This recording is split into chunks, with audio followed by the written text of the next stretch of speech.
All right. Okay, starts. Oh, what's going on here? That's my guy. He is the talk of the town, that Andrade. So, well, definitely for Lucha Central. Okay, I get to turn that off. Okay, timer recording already. So 3, 2, 1. And welcome once again here to the decline of wrestling civilization on luchacentral.com. I did pronounce it properly this time. Joining me once again, the cult icon, the Nordiques fan, the apparently French-Canadian heritage. I had no idea. Eric Mutter. How are we doing today, Eric? Yes, he thought I was German, which in fairness I am somewhat, but my heritage is mainly French-Canadian. It's just mostly on the maternal side. I am very good. I'm wearing the Nordiques hat because it is my birthday tomorrow. That's right. So I am celebrating by wearing the Nordiques hat because I know you won't give me a hard time, unlike apparently the people in Montreal if I were to go to a game up there. I had a crazy idea for your birthday. I'm not going through with it, but I wanted to throw this at you and surprise you. Do you know the app Cameo? Yeah. I was going to get Scott Steiner to wish you a happy birthday. Oh my God. But I couldn't justify $125 American for a 5-minute video. That's quite all right. I appreciate the thought. God, so many people would have loved that. I imagine T.O.'s reaction to that. I figured you would have really got a kick out of that person out of all people. You know, I just did a Steiner piece actually a few days ago. I brought back one of my old Steiner story things for a special request. Very good. He sang "Hallelujah" by Leonard Cohen. Oh, that I don't want to get into that. Why don't you show your shirt? What, my AEW shirt? There you go. Just get that on. Oh. I'm ready for the road to WrestleMania. I've got my Tommaso Ciampa shirt and a gift I gave to myself to really get back from the 80s. Zubaz! Oh, the Luger pants. The Luger on Nitro pants. I was watching some, by the way, I'm Joe Martel. I was watching some 1989, like September, it was Survivor Series. So November era, 1989, and Mr. Perfect is about to feud with Hulk Hogan. So he was doing the ping pong Mr. Perfect bit with the Genius, and he was wearing red Zubaz while he was whipping somebody's butt in. Wow. A lifetime ago. I treated myself to what I've wanted for years. You know, now I'm thinking about Luger. Okay. On Friday, it was 20 years since WCW died. Mm-hmm. Well, on that note, we're going to I know we plan on talking about one thing. Let's skip to something related to that. Okay. The Hall of Fame is being filmed basically over Tuesday and Wednesday to be aired next week as part of the 9 days of WWE. We'll cringe about that in a second. But basically, we were trying to debate who would be the head of the class, considering who's getting inducted for 2021. And my vote would go to the man who had Nitro at the peak of the Attitude Era, Eric Bischoff. But it's kind of hard to tell. Let's list them off. RVD, Kane, Great Khali, Eric Bischoff, and Molly Holly. Who would be the head of that class? When you put it that way, it's definitely Eric Bischoff.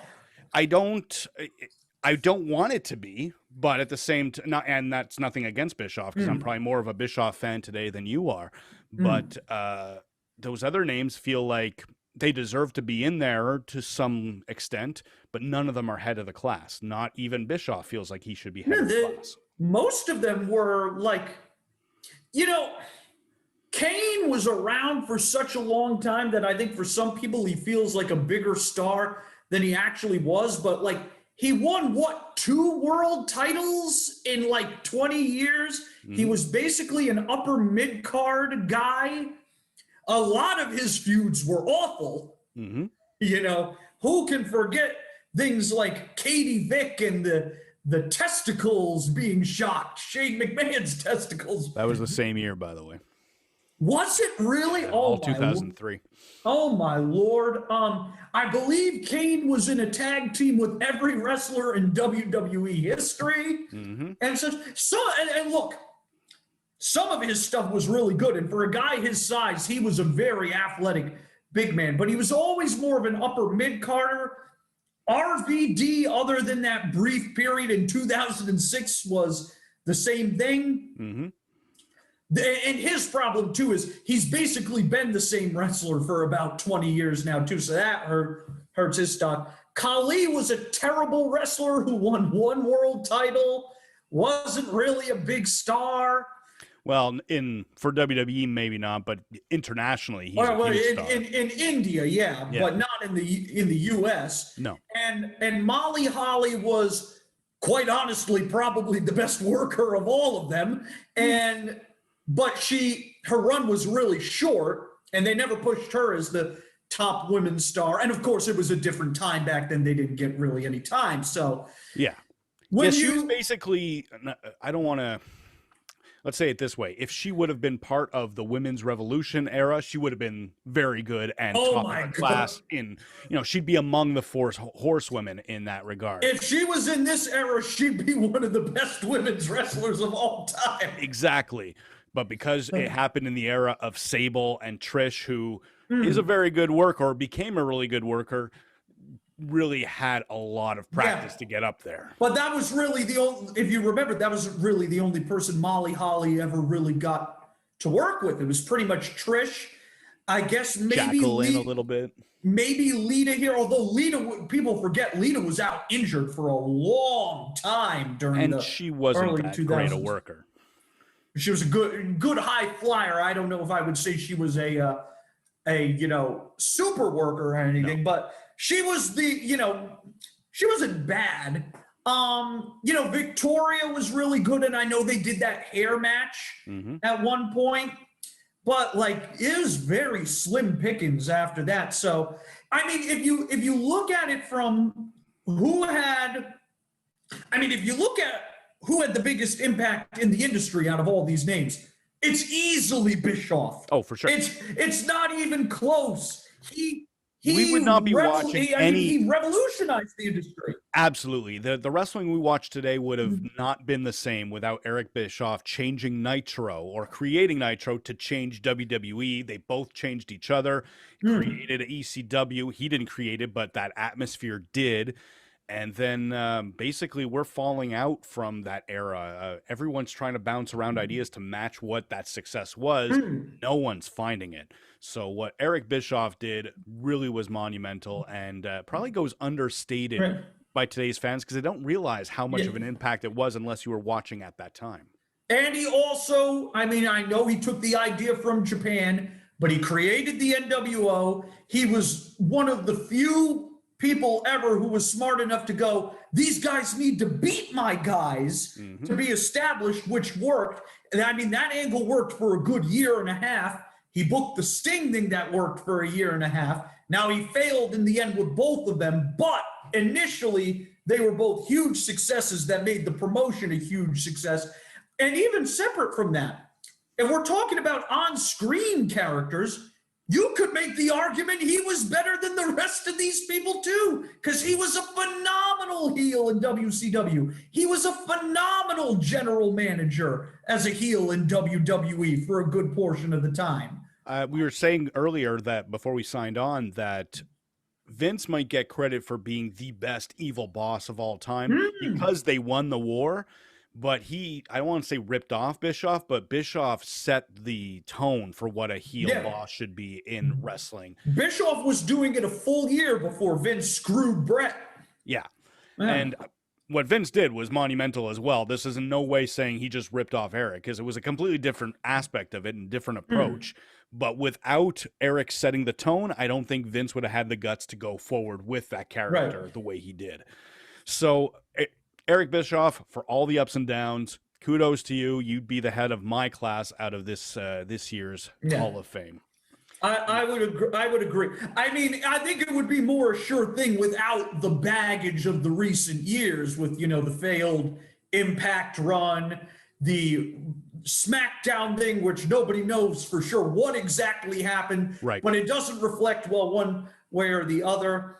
I think that maybe takes some of the bloom off the rose, but overall, I mean, yeah, he was immensely important. Without him, I don't know if, obviously, look, and he did take some things from Paul Heyman, as Paul Heyman loves to bring up and such.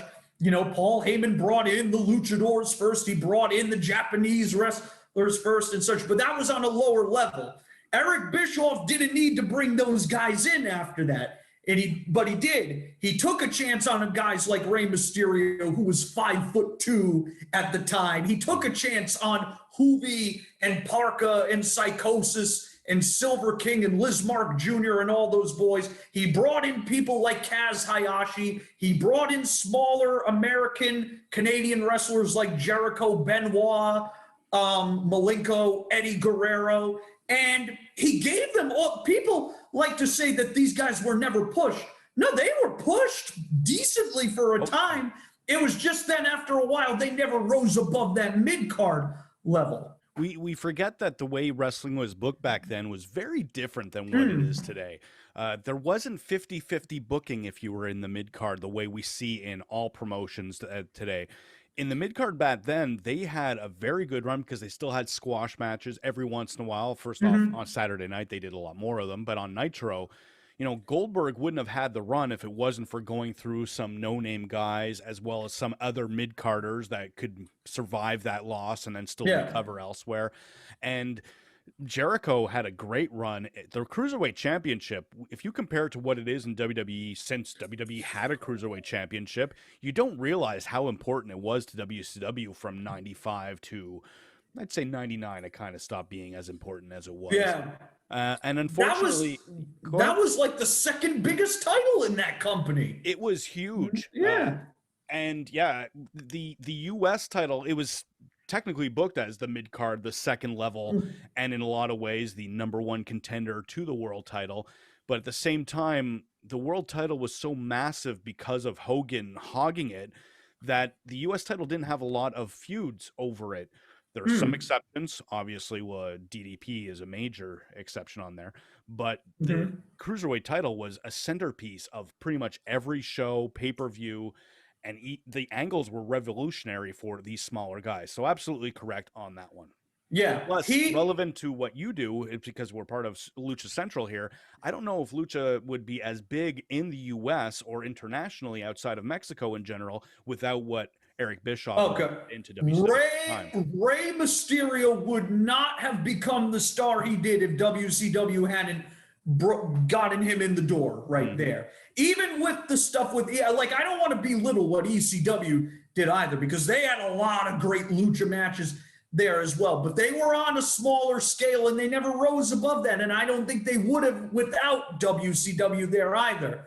WCW gave guys like Ray and Eddie the chance to show what they could do and then open the door for when WWE became more open-minded years later to bring them in and let them reach their full potential. WCW, and even outside of that, I mean, obviously, LA Park never made it to WWE. No. His biggest exposure in the US was WCW, but that hasn't changed without WCW, I don't know if he's as revered as he is today, too. That whole chair gimmick he still uses today in MLW, and I'm sure in Mexico when he still gets booked, and that's something that was big and in the forefront of WCW. Yeah, he is a lot of his legendary status is because of his run there. A lot of those guys are forever remembered because, hey, they worked in WCW for a little while. That's absolutely. Let's do a little segue here, but I like where this is going. Imagine if there was a WCW type promotion today that would have had Andrade instead of NXT WWE. Where would Andrade be today? Probably not giving a bunch of shoot interviews to Mas Lucha and Hugo Savinovich. That much I know for sure. Probably a bigger star. Yeah. And such, yeah. I understand the reservations that a WWE would have about language barriers and not depending on just in-ring work, but WCW showed how you can take these limitations and still make it matter because of everybody. We just listed off all these Lucha guys that did not speak English, but didn't have to in the way they were portrayed in WCW. You might not make them the main event, but they were still an essential part of the show. And that's something that I wish WWE, as a big fan of the promotion, would still learn from the past. And I don't know how many times you and we've talked in private about, I wish they did this back from 96 or whatever, and it has nothing to do with attitude. Right. Yeah. Well, Andrade, obviously, like you said, shooting on a bunch of interviews, did one last night that we haven't covered yet because we're doing research for this show and keeping it as well. And the big one from the previous was how apparently Charlotte was announced as pregnant. Somehow the doctors found some high levels of certain HCG levels. So I can understand the hesitation to book her, but at the same time, once they realized it was false, I'm still not clear why she's not back on TV, because she was apparently at SmackDown and then apparently at Raw on Monday as well, and we haven't seen any sign of her whatsoever. This is turning into one of those only in wrestling stories right here. I have no idea what to make of it. I mean, so obviously he did the interview with Hugo Savinovich, for those who don't know, former WWE Spanish announcer, current AAA color commentator. And yes, the big reveal, I mean, and he talked about a lot of things. He talked about that Saudi Arabia plane fiasco. He talked about Drew McIntyre telling him that he was too good to be used like this, Randy Orton, Cesaro telling him that, a bunch of stuff, and we're all honing in on this one right here. Yeah. So, yeah, he said that they took her off because they thought she was pregnant. She then took a bunch of tests that said she wasn't pregnant.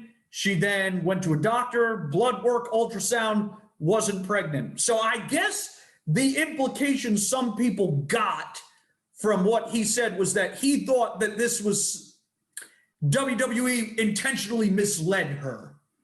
Yeah, I don't see which I don't. First off, I don't know if that was what he was actually implying. This was an interview done in Spanish. Exactly. Yeah, that's always tricky with people translating and such. Well, as the actual French Canadian, not saying you're not, but because I'm a living French Canadian, I work in French, even though I'm in the Ontario section of Canada. And translating is so much more difficult. People at work will say, hey, I just use this Google Translate. Does this sound right? And the answer is never. Yes, it sounds perfect. I always have to adjust it because it just doesn't work if you translate word for word.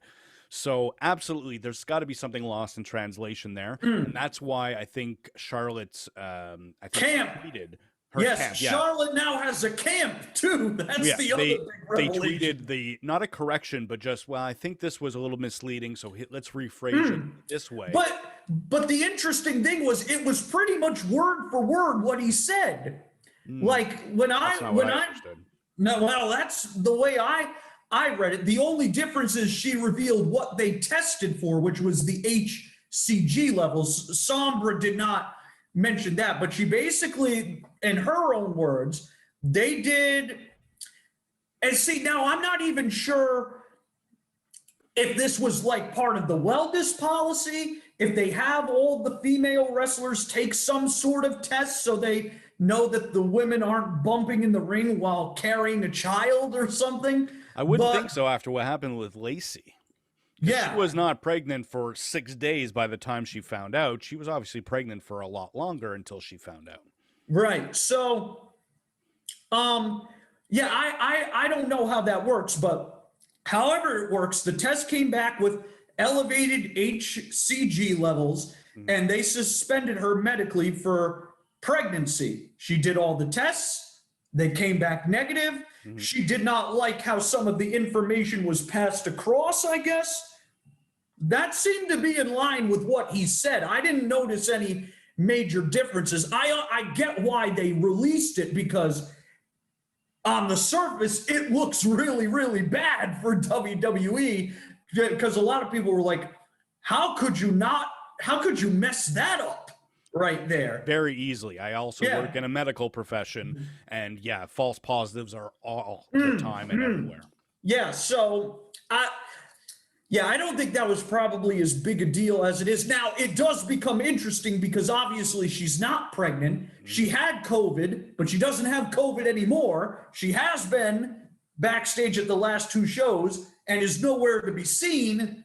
It's weird. It's a little weird. The only thing I could think of is they're holding it off for a last-minute surprise in some way, but that doesn't make sense to me because, you know, WrestleMania season, you want to fire on all cylinders whenever possible. And as much as I love the idea of Asuka and Rhea having a singles match, there's no denying that if it's adding Charlotte or she is somehow in the mix, that makes it a bigger match. Whether fans like it, online fans like it or not, it's still a bigger match. It's a bigger match, but also, I mean, this whole thing does also reveal the fact that Charlotte, I mean, she's not popular with the fans, you know, for whatever reason. With the online fans. With the online fans, yes. But the online fans are going to be the people that make up WrestleMania primarily. This is a hardcore fan show we're talking about here. I would, if it was any other year, I'd agree. I really don't know what type of fans to expect due to the fact that it's a limited audience. It's Florida. There might just be local people that just need to get out and do something. That is fair. You know, you're not going to get international hardcore fans the way you usually do.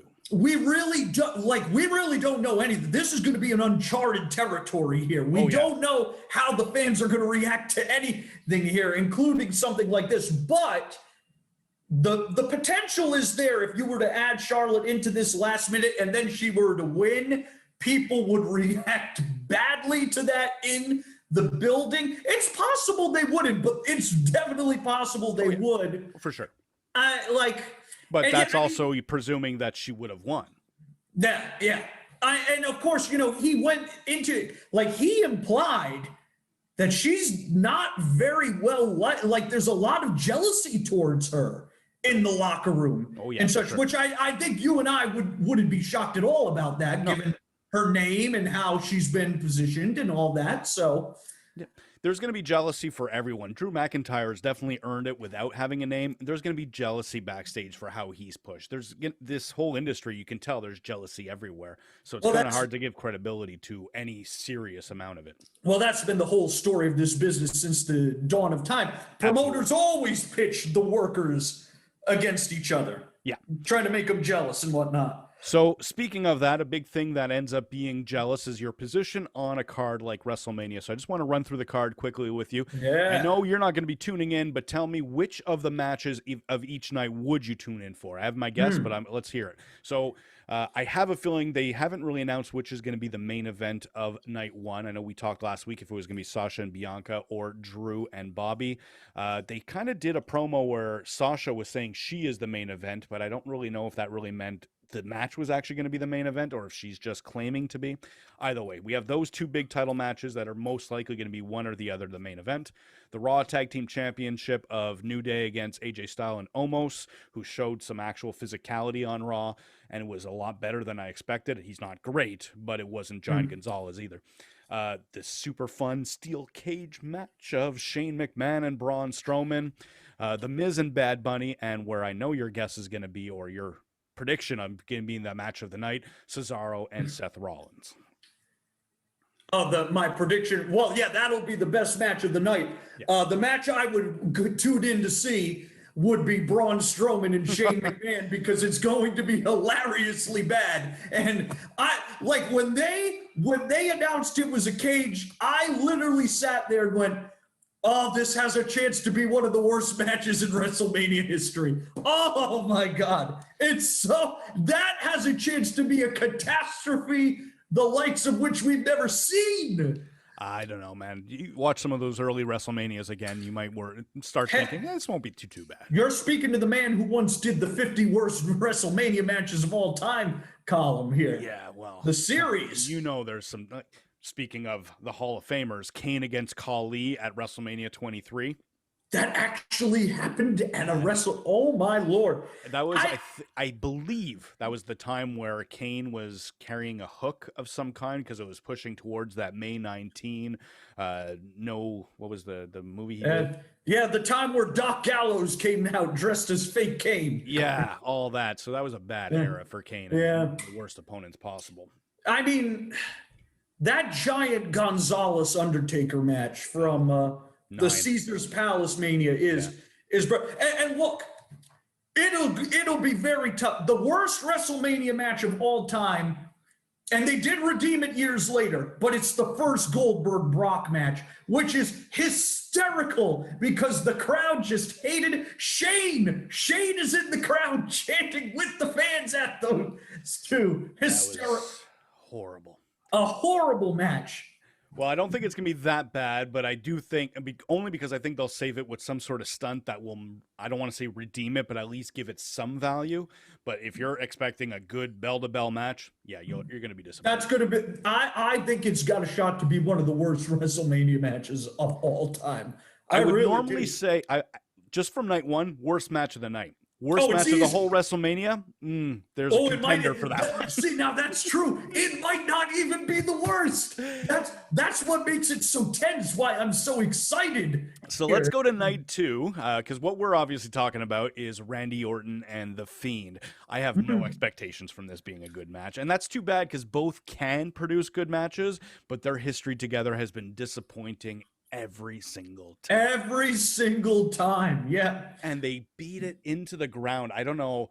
They must have something major planned, and I hope it's not worms or something else that was ridiculous, because for them to waste this much time and energy for something that has been panned universally since the first time they feuded, I don't know. I really don't know. Yeah, I really don't know either. But the main event of that night will be now officially a triple threat match of Roman Reigns against Edge against Daniel Bryan.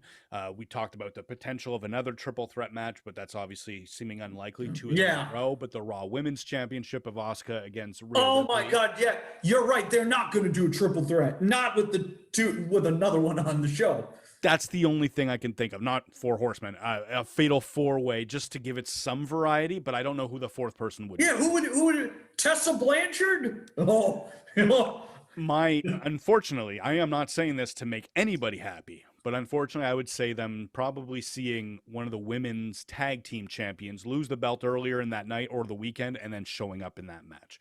Not saying that's what's going to happen, but that's the most logical. I have to say, I read, because you've been pitching, they should do something on night 1 to set something up on night 2. Right. And he's doing that with the Bryan, Edge, and Roman situation, and then just went with the triple threat match anyway. And I was like, God, they're just trolling my boy here.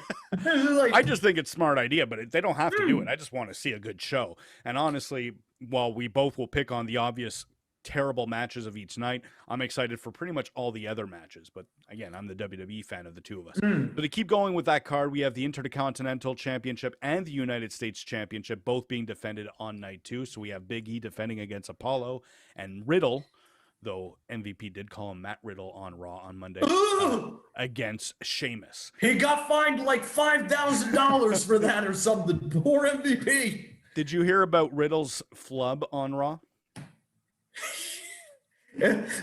Was it actually a flub, or is this actually just some bizarre work? I think it was a flub. If it was a bizarre work, then I don't get it. And I like bizarre. We've talked about bizarre stuff. This was, he looked like he really got lost with what he was supposed to say. He just said, I don't know what I'm saying anymore. And he just scootered off, and Asuka had to sell it somehow. That was his Kalisto moment right there. Well, I heard it compared to Sid from back in the 90s, and then obviously on Nitro. It wasn't nearly as bad because at least this fit the character. That's why people can think of it as maybe it's some sort of bizarre work. But we got to do it again. We're live, pal. Yeah. Great moment. Either way, both those two matches, there's a lot, I don't want to say controversy, but some people are complaining that we've seen it way too often on TV. Why would you make it a pay-per-view match? Yeah, I thought doing the Riddle Sheamus thing last night was just counterproductive right there. I wouldn't have done that one. You're correct. Yeah. I get doing the Big E Apollo thing again, They had a match on pay-per-view. I Screw believe job it, ending. it was not a clean finish, whether it was intended or not. So there's reason to do it again. The Riddle thing, just doing it on TV, and Sheamus won clean, did he not? I can't recall, I'll be honest. Yeah, well, he still won. So like, I don't know. One of those, I beat the champion, so I get a title shot thing. They love to do that. They love to do that. Yeah, definitely. And they really run it into the ground way too often. But one thing you and I have talked about, or I've told you about, is that Sheamus and Riddle have had some great matches on Raw since he's moved over to the Red brand. So, or both of them, I guess, because they were both on SmackDown at one point. Well, either way, it should be a good match, but it's definitely not that exciting for it just to be part 5 of a series that we didn't really know was going to be a series. Yeah, I think it's just they needed to put both of them on the show. I mean, Sheamus has really worked hard the past couple of months and such. And, from that, you would say he earned a spot on the show, especially since he lost pretty much every big match he was in for no reason. He should have at least won a few of them. Yeah. But, it is what it is. Yeah. So we complain about Orton and The Fiend. There's no expectations of this being good. And then I need you to fill me in. Maybe you're a bit more into the pop culture thing, but I have no real idea who Logan Paul is. Oh, my God. He's going to be on SmackDown this week in Sami Zayn's corner, and apparently he's going to be at WrestleMania in his corner against Kevin Owens. I think he's going to be referee. That's what I've heard as well. Yeah. So fill me in. What is Logan Paul? He's a YouTube star. That's it?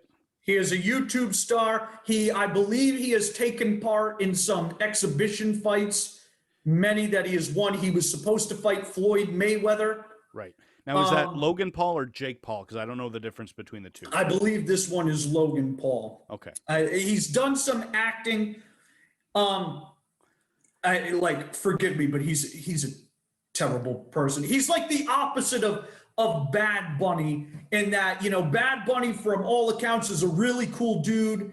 And this Logan Paul guy has filmed the corpses of suicide victims. He's tased dead animals for no reason. He, I think a couple years ago was like, I'm going to just be gay for all of March, as if homosexuality was a choice and not something, that you were born with and all that. He's basically just scum, okay? He's a troll, gotcha. He's a troll, yes. It's making me think of more, to stay in line with wrestling celebrity appearances, Kevin Federline. Oh, I'll give Federline this. He was actually great when he did the wrestling stuff. Oh, he was great, but he was also a douchebag that everyone knew was going to be a douchebag and then portrayed a douchebag when he was on TV. Yeah, I would say the same. I mean, now I know that his fights have done well when they've been on pay-per-view, Logan Paul. So again, you understand why they're doing it, because they think it's going to grow the audience. But I mean, they thought the same with Bad Bunny, who's much more invested in all of this than Logan Paul surely is actually a fan, and again is a nice guy, and he hasn't done anything to really grow business. I think we can safely say that. I'm sure he hasn't hurt, but I haven't seen anything that suggested that WWE is on the verge of booming because of Bad Bunny is being there. So if he's not doing anything, I don't think Logan Paul is going to do anything. And it's really just bringing in like a douchebag troll to just be a ref, and he'll be gone and it won't mean anything. I don't know if it's just different metrics. I don't count YouTube clicks or videos or whatever, anything except for us. So then I care about it. We count that. Yeah, we do count that, but I don't pay attention to WWE's numbers, but they tout all these numbers all the time. That's my only guess, that it's a metric that you and I would not think of on a regular basis. WWE proudly announces all their online viewings and subscribers and everything else. I'm just a 39-year-old wrestling fan. I really don't get it either. I think it's look, some of it is because the YouTube stuff, YouTube isn't the thing that generates the money for them. It's not a huge amount right there. And Twitter and Facebook, you can have all the followers in the world. That doesn't bring money into you really either. They have all the money they could ever need with these deals. So it's about trying to grow the brand, and They think these celebrities will do that. I'm going to let them try. It's not my audience, but let's hope there's a younger audience that does care about it, I guess. I don't know. The issue here is that, like, Kevin Owens and Sami Zayn don't need this guy in this match. I mean, maybe for the storyline, because I know Sammy's doing the whole conspiracy thing in the documentary and all that. So maybe from that standpoint, but I mean, most people would just like to see Kevin Owens and Sami Zayn straight up. They don't want to see anybody else really involved. Yeah, and then you go to the Bad Bunny thing. This one just really makes no sense to me, because I thought this whole thing was about elevating Damian Priest, and now they're going to have a match where he's not even going to wrestle. He's going to be in the corner. One thing I read was John Morrison is injured and can't compete, so they had to modify this to a singles match. There's not any other heel they can put in? That I don't know.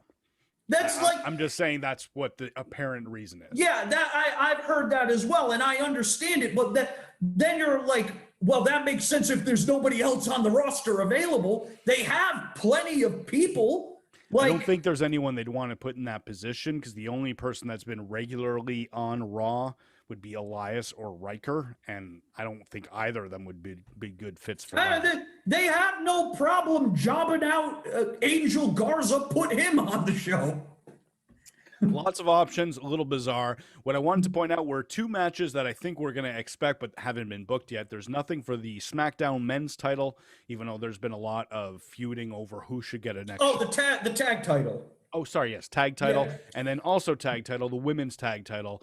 They haven't booked anything for that, though there's a lot of matches going on, especially on Raw. I'm not interested in either of those two either way. I like the SmackDown tag title division right now. It's so much more interesting than Raw by having doubled the amount of teams by 4. So at least it's something. Speaking of SmackDown, Logan Paul's going to be on that again as well. I don't know if that's going to matter for Fox. Yeah. We'll see. We'll find out. I mean, I feel like it's this way pretty much every year now, but like people are really down on this Mania build. People are really down. Fans who are going to be crappy about it and then tune in anyway. So I really don't. Well, yeah, but I mean, that doesn't change the fact that a lot of people still don't like it. They may be hypocrites, but they still don't like it. They claim they don't like it. Either way. Oh, you think they're really secretly big fans of it? No, I don't think they realize how much they enjoy it. They just enjoy crapping on it more than they enjoy the show. That's the internet today, man. That's just how I see it. That is going to be, I don't know which number of night 6 and 7 of the 9 nights of WWE, but let's back up to the 3rd and 4th night, which is NXT Stand and Deliver, or Takeover Stand and Deliver, night 1, which is going to be on USA. The last hurrah on Wednesday night. That's right. And then the Thursday show will be on Peacock WWE Network internationally for night 2. One of these cards is far more stacked than the other. Night 2. Yeah. So night 1 does have some good stuff. It's just not name power the way that night 2 is. But they have the main event of Io Shirai against Raquel Gonzalez for the women's championship, a match that I think is going to steal not just the show, but possibly the entire week. Walter against Tommaso Ciampa. See, now that would be the one I would tell you is going to steal the entire week. I haven't caught as much Walter as I would like, because the NXT UK brand is, I'll say politely, pitiful. It is so cold, ROH pities it. Yeah, that's a good way to put it. Yeah. But when they get him on a real takeover, the NXT main brand.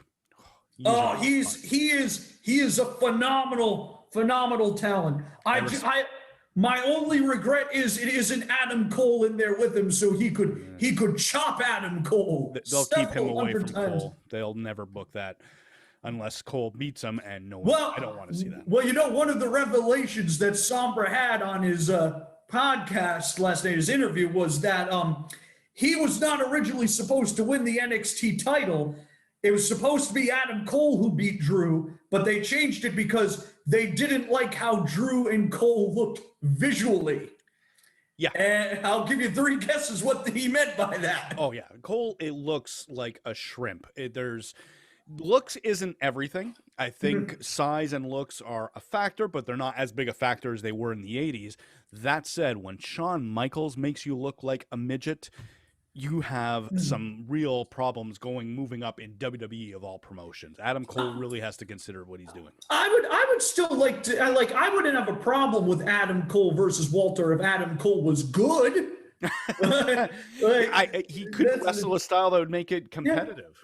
I mean, like, Ciampa isn't a big guy either. No, not at all. No. But he wrestles a style that makes him feel bigger. That was something I was discussing recently with the feud between Cole and O'Reilly.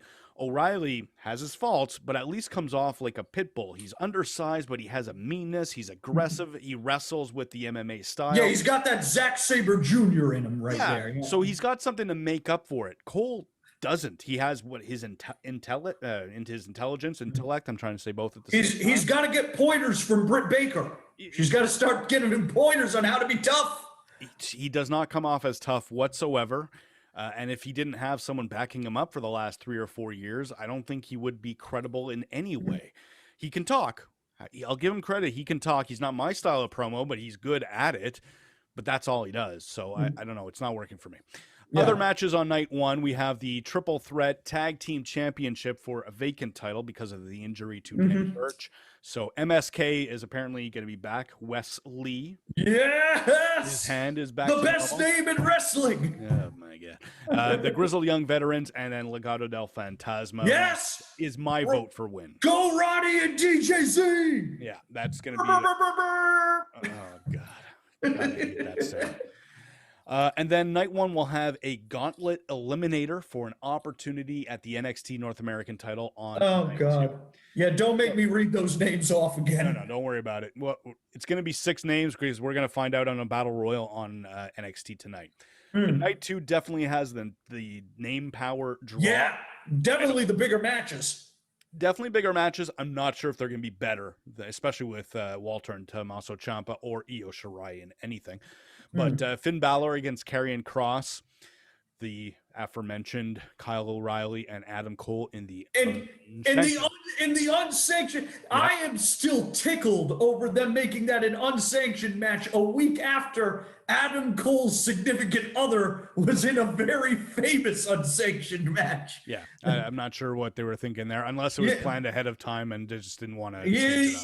It's a very odd coincidence right there. Very odd. We'll see the North American Championship defended. Gargano is going to take on whoever does win that gauntlet eliminator from the first night. Yep. And then a match that I want to care more about, but I don't because Jordan Devlin just is nothing to me. But he's going to have a ladder match against the American version of the NXT Cruiserweight Champion, Santos Escobar. Phantasma. I want both those two to win their titles and not be Evolution. I don't want it to say it that way, but having them as a heel stable holding all the gold in NXT would be a lot more interesting than, in my opinion, the Undisputed Era. Well, I'll say this. I'd be worried about Phantasma if Sombra had brought him up like he brought up Garza and Humberto in the interview. And then an hour later, they were both getting beaten up in the locker room by Drew. But he didn't bring Phantasma up, so I'm guessing that'll be a good sign there. I'm hoping so. I don't know if I believe in signs, but I see no logic in giving Jordan Devlin the win and then end up staying in NXT. Santos Escobar has been the actual NXT centerpiece for the Cruiserweight division. Forget the in-ring stuff where it doesn't make any sense. Imagine putting the belt on this guy that has accusations against him for certain things when they're about to start having fans back. How's that going to look? I really don't think the accusations are going to amount to much. No, not to him getting, and some may not be aware, but again, that's not a risk you want to take right there. Especially, I don't think that would stop WWE of all people. Well, no, it wouldn't, but it would stop somebody like me, especially when I had a guy like Phantasma who is controversy-free and is better than Jordan Devlin and is more charismatic than Jordan Devlin. 100%. And as you just pointed out, you can do something big with him, Mendoza, and Joaquin Wilde running the whole show. Yeah, that idea just feels so much bigger. As for NXT tonight, we do have that 12-man battle royal. I'm not listing them all off. Thank you. We have a match that was just announced last night. Roderick Strong is going to take on Cameron Grimes. And then Tian Shaw. Wait a minute. Aren't they supposed to be in that battle royal? They are. Are they doing both? I guess so. Well, all right. It's not unheard of. They've done that before. Yeah, that's true. Tian Shaw is Xia Li, and now the debuting Mei Ying is going to take on in a tag team match against Casey Catanzaro and Caden Carter. Wonder who's going there. Yeah, Tian Shaw has been a great atmosphere for NXT. I've loved everything they've done. I hope they keep pushing it because I can picture Xia Li taking on a champion maybe 2 or 3 months from now. She'd be a really good contender for whoever would be champion at that time. But yeah, very good and interesting stuff in that division. But of course, only 3 matches booked for all of NXT. And with AEW, they have the full card already announced. So let's go through that quickly. Yeah. So on Dynamite, we have, I guess now they have a tag team name for Miro and Kip Sabian. They are Arcade Anarchy. No, that's the name of the match. Oh, okay. What the heck is an Arcade Anarchy match then? It's basically a street fight with arcade consoles surrounding the ring. They're going to use those as weapons, pretty much. That's it. I knew you were going to react badly. It reminds me of all the bad holiday WWE like Christmas street fights that they do that are just terribly themed and way too preposterous. I hate them in WWE and I hate them here as well. Well, they had to do something different because they already did the regular tag match and it was fine. So you needed like the extra thing to blow it off. So just make it a street fight.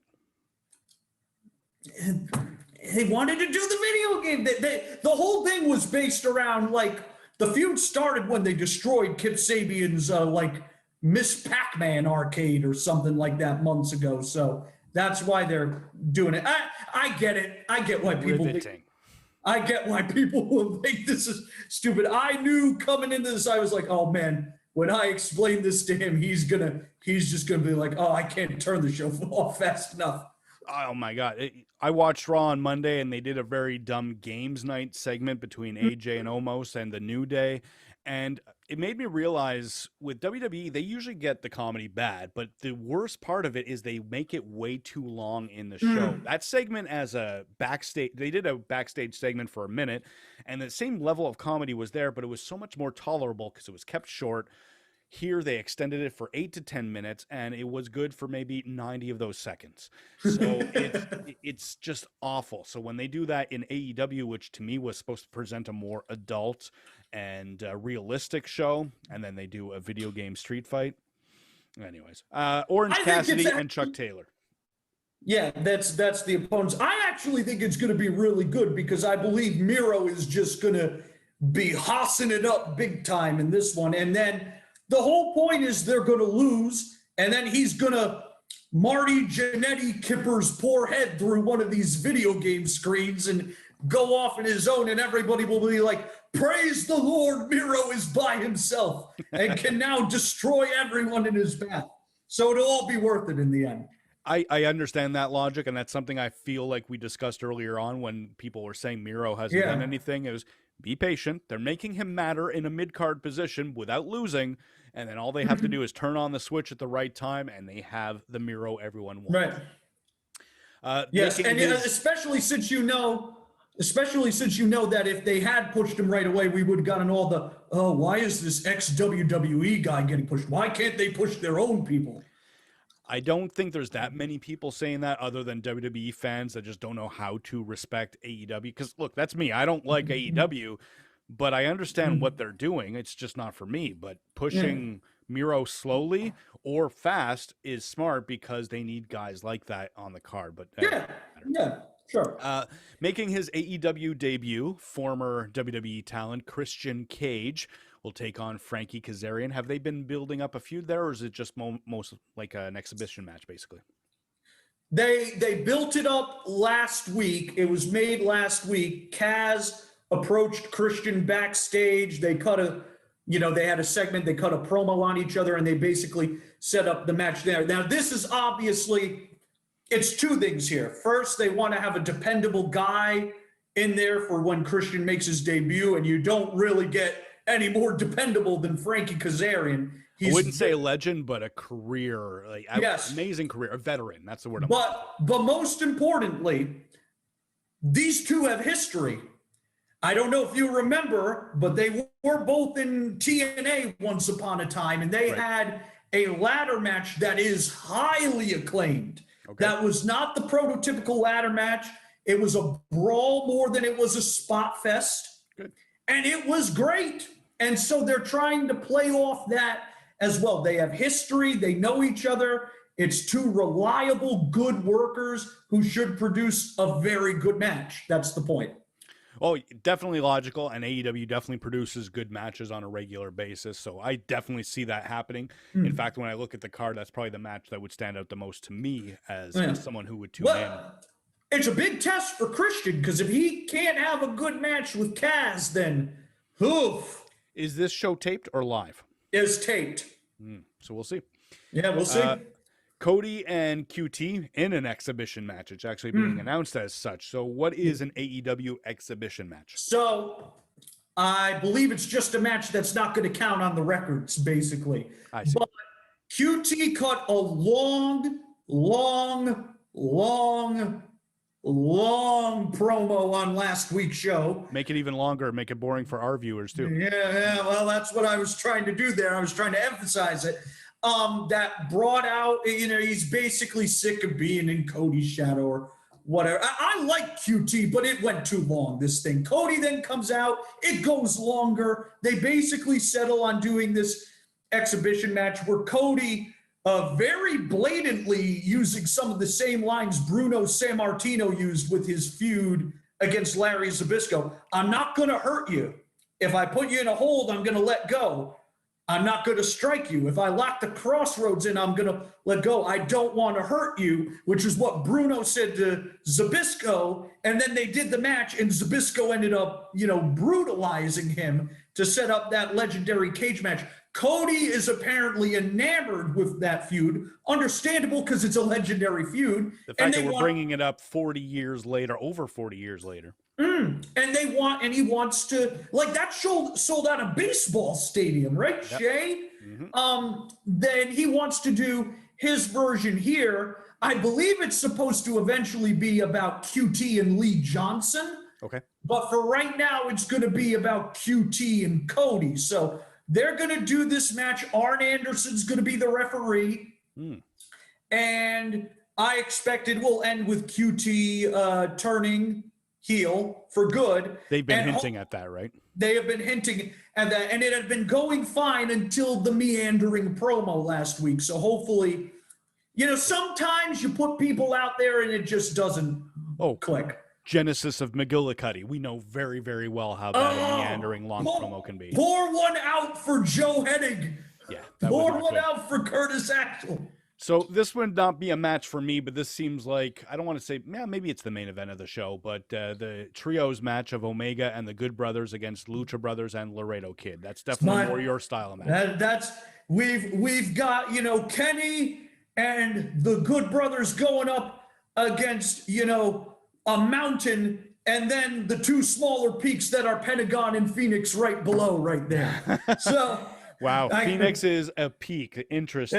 I have to put over my boy, the Laredo Kid there. I mean, they did the match with Cutler and the Bucks last week, which was another match you would not have enjoyed, but I enjoyed immensely. Indie-rific AEW. Yeah, there was a lot of spots, a lot of flips, a lot of arm drags and such.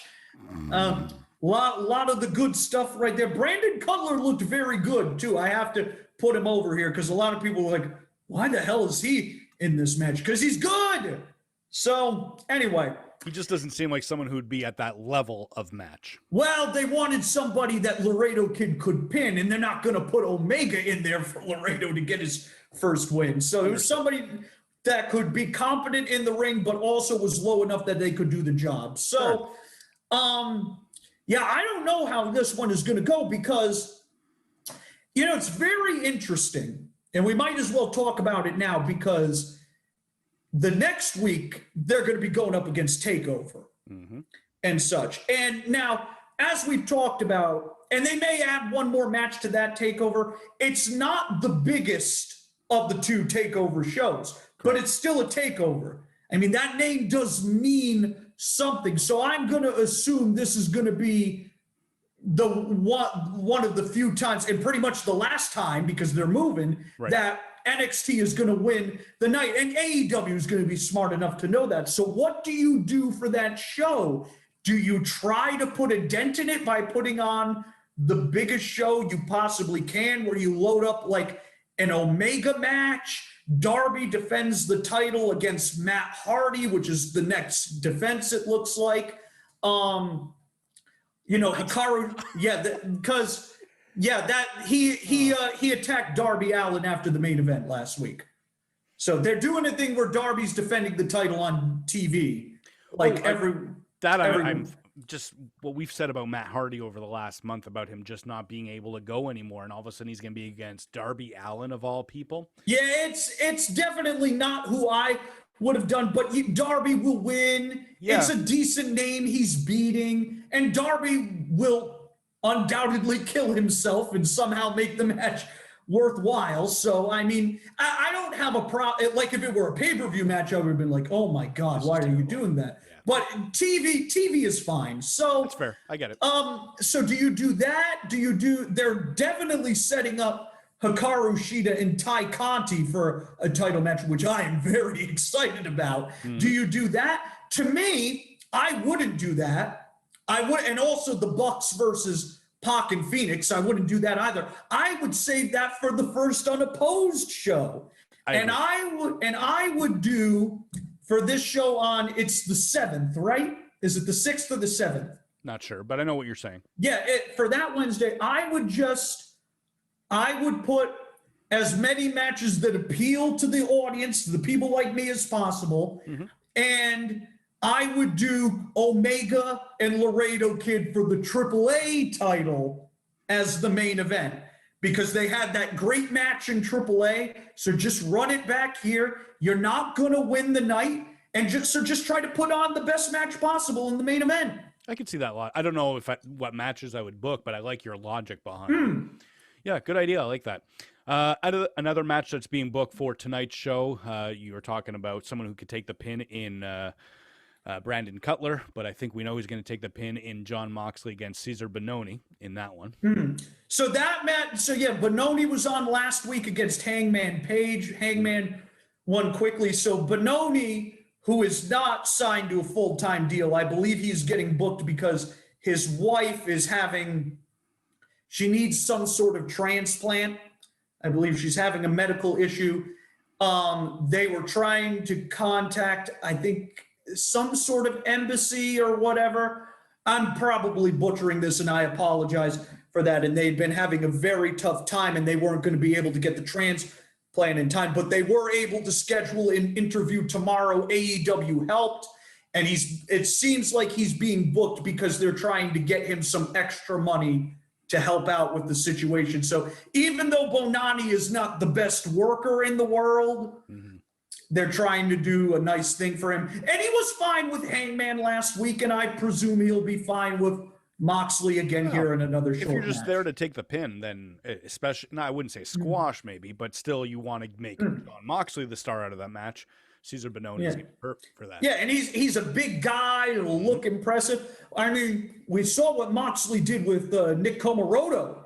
He made Comoroto look like a player in a 3-minute match. So who's to say he can't do the same with Bonani, although Comoroto is a better worker than Bonani. So, yeah. And then you brought up Tay Conti and Shida. They're going to be in a tag team match tonight against the Bunny and Nyla Rose. Yeah, so that's pretty much, I believe, to give Shida and Ty Conti the win. Ty Conti is the #1 contender. Right. That then leads to that match right there is a TV title match they can do before Shida finally gets on the collision course with Britt Baker.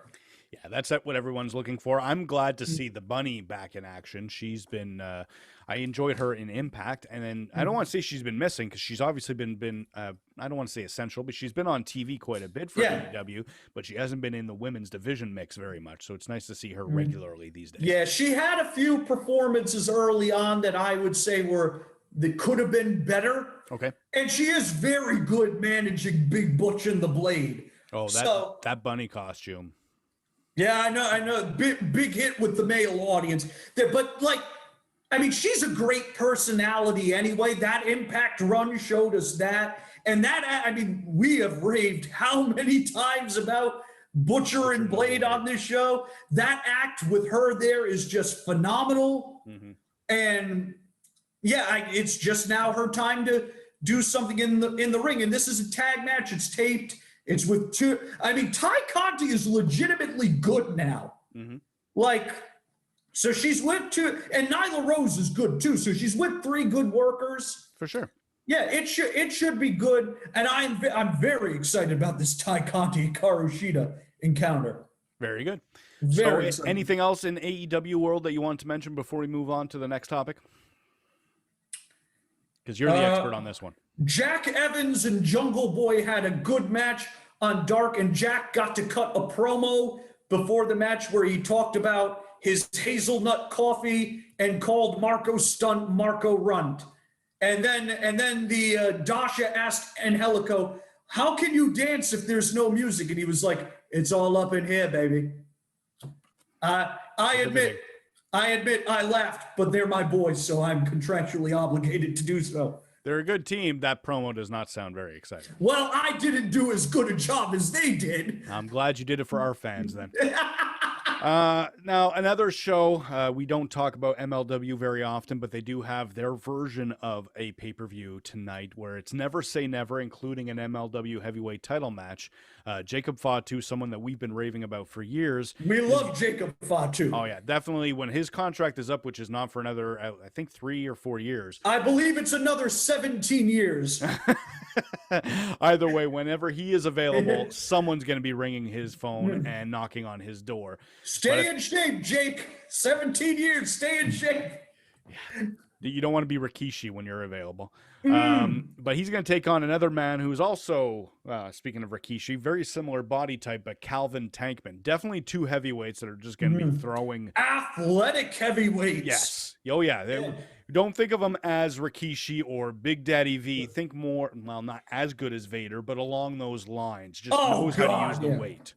Yeah. Tankman is really good. Oh, he's very good. He's really good. He's a lot. He reminds me a lot of Willie Mack, where they obviously aren't in the best shape and will not get the attention they deserve because of it, but have so much charisma and athletic ability that will go unnoticed by probably more like Vince than anyone else. But I was reminding people of a great Willie Mack moment in Lucha Underground where Katrina showed him the skull of Big Rick in season 4. Okay.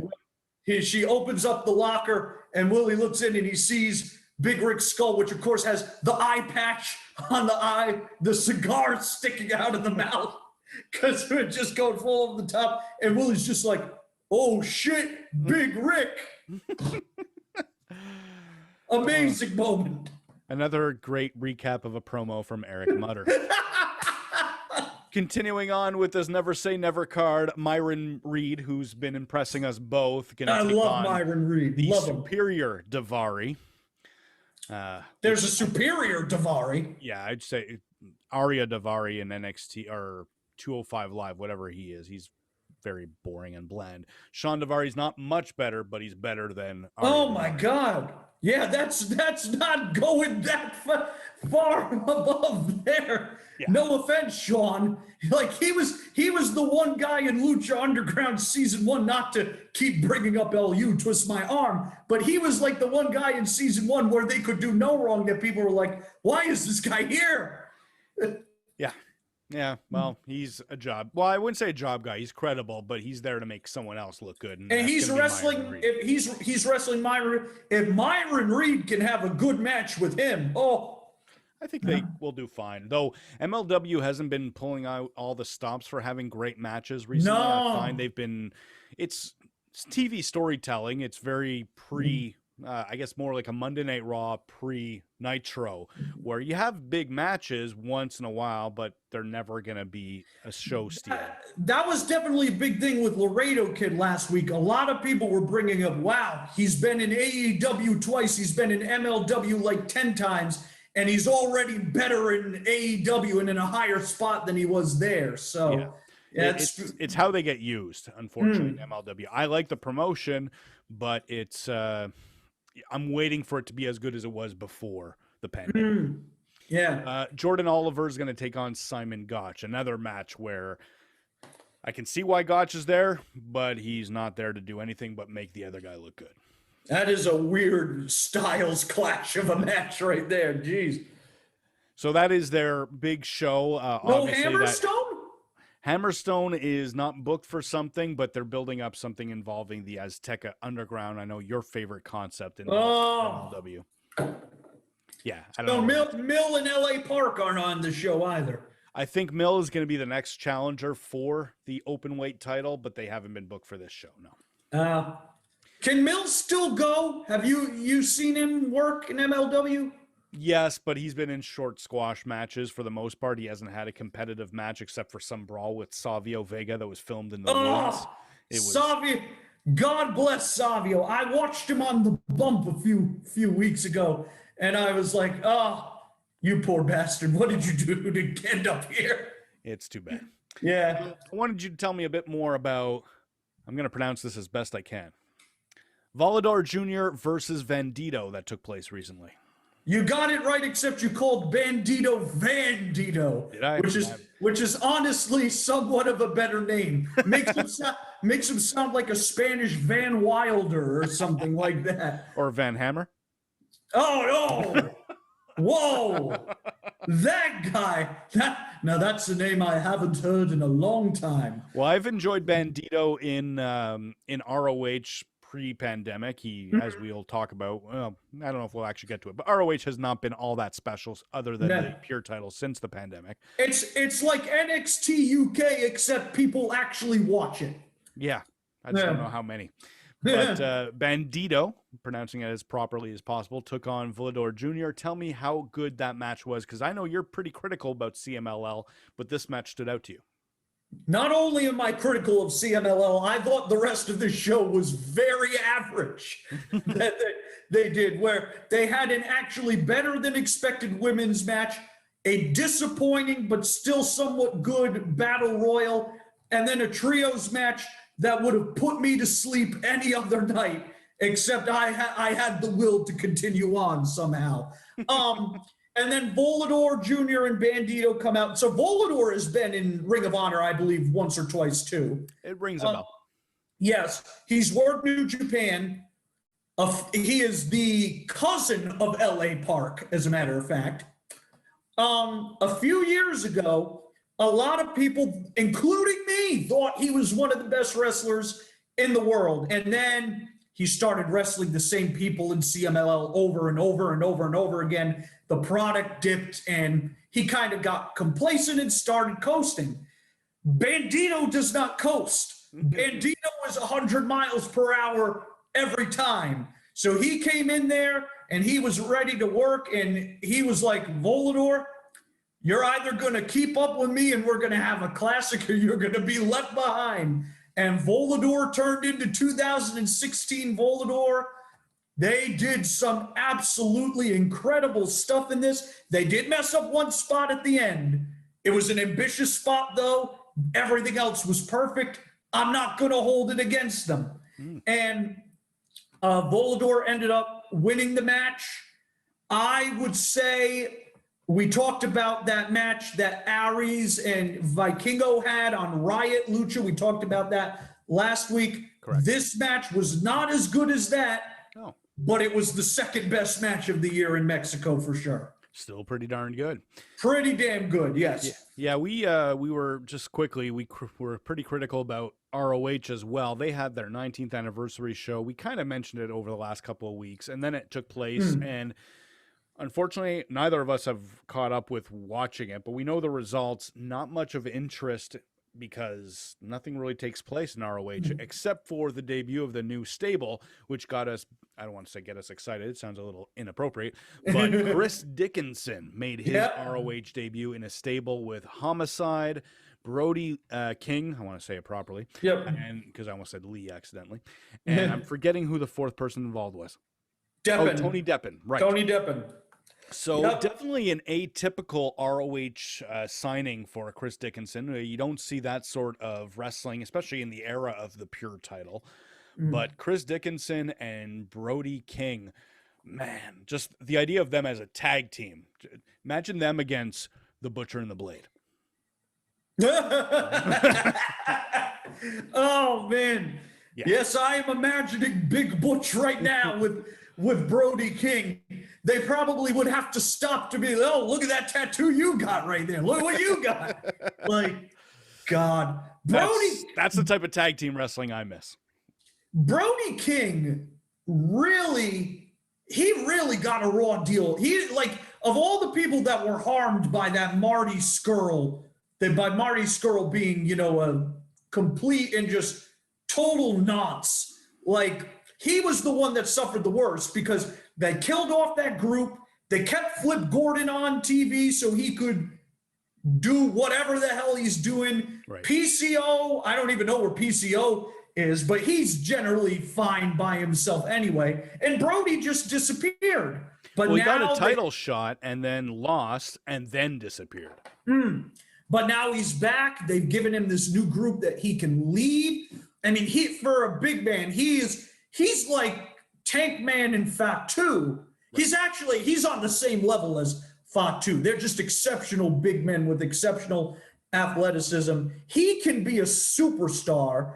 Dickinson, who is basically an all Japan 90s guy, come to life, you know, he could be a superstar. He's been tremendous in GCW, and he's going to wrestle Janela at Spring Break. There's going to be an ROH AEW crossover match right there. You know, he's a superstar. We were talking about on the show, you're not high on Tony Deppen. I am high on Tony Deppen. I think he's a very good technical wrestler. I think he's got decent charisma. I think he fits well in there as like a pure title guy or a TV title guy. And, you know, Homicide, he just always finds a way to stick around, and he has been a great worker for the last 20 years anyway. So he's not my type of guy, but there's no denying Homicide has such, especially for a brand like ROH, just a following that is undeniable, a charisma, and again, atypical. I know he's been in ROH before, but he was atypical then. He's atypical now, and this whole stable is very unique for ROH. And it now gives Ingo Bernable someone to work with, the foundation someone to work with.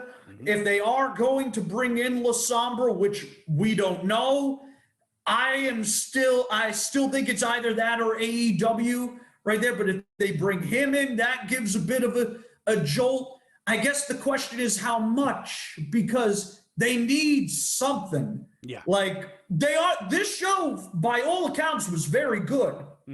With the exception of, I guess, the EC3 Jay Briscoe match I did here was boring. Okay. But, you know, EC3 is not the best worker in that regard. So that's another atypical ROH signing. Right. But, you know, he is a name. Like, the point is, it was a good show, but it doesn't matter if you have a good show at this point. You need momentum, and they have no momentum. They had no momentum when the pandemic started.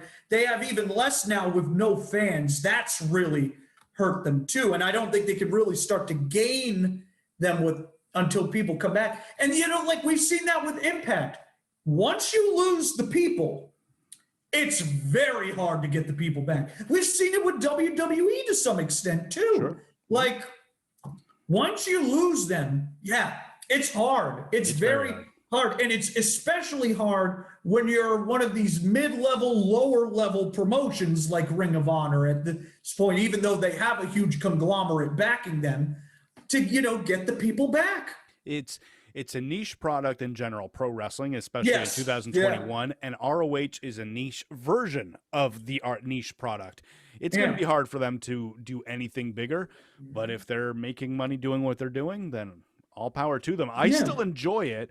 I find it's hard to get engaged, but every time I watch it, I enjoy. Yes, it's hard to get like that's really the only problem with Sombra going there, because we would like to see if he can prove Vince wrong and become that big star, and he can't do that in Ring of Honor right now.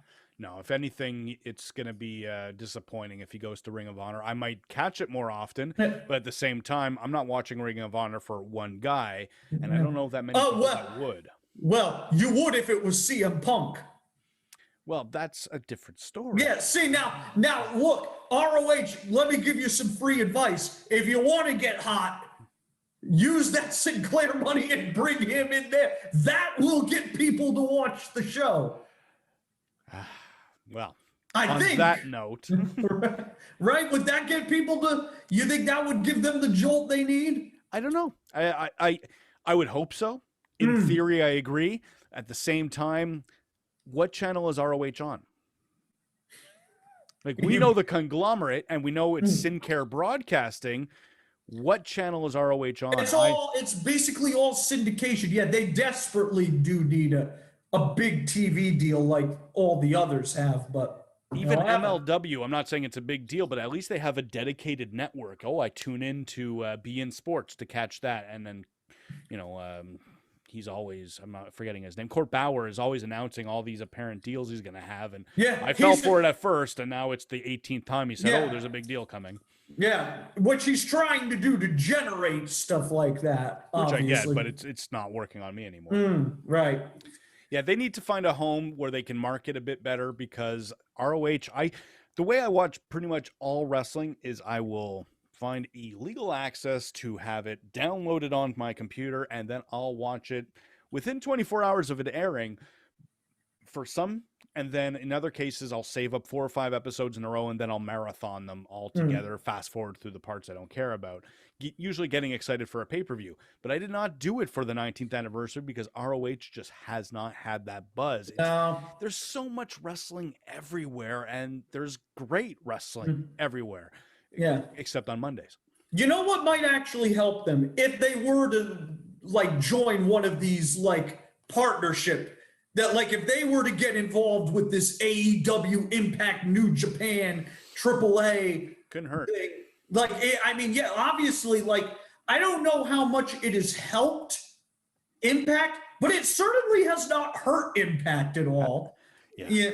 Other than people being annoyed by some of the promos and such, but they but Omega has helped in the ratings a little bit and such, and we're going to see how much he'll help next week because NXT is moving. They're moving to Thursday, and we're going to get to see Kenny Omega and Willie Mack in the same match. Oh, I'm so happy. There's a lot to enjoy in wrestling today. There's a lot to enjoy in wrestling today, but that has not hurt them. It did give them a spotlight. Obviously, it hasn't hurt New Japan. It helped Kenta a great deal to be on that Dynamite show, I would even say. So it's helped AAA. So if I were Ring of Honor, yeah, I would.